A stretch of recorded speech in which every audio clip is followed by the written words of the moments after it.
Dan ini digunakan untuk mengikat tali pada tiang atau batang kayu. Selain itu, ikatan ini juga berfungsi sebagai permulaan serta penamat dalam pelbagai jenis ikatan. Siap!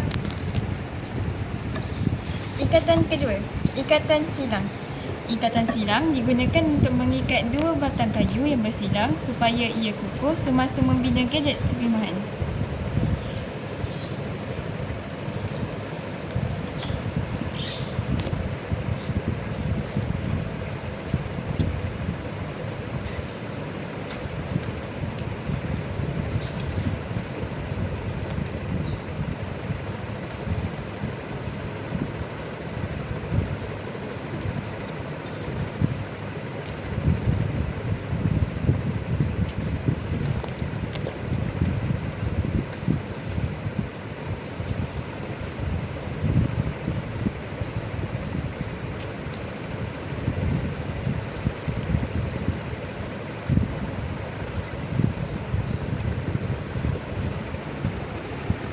Siap!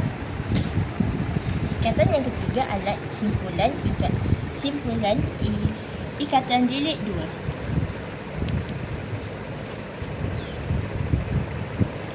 Ikatan ini sering digunakan untuk mengikat tiang pada kemah supaya apabila kita tarik tali, ia tidak mudah terbuka.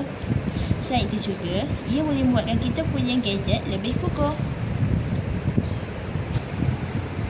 Siap! Akhir sekali, ikatan lilit balap. Ikatan ini berfungsi untuk menarik atau mengangkat beban seperti kayu ataupun beban berat yang lain.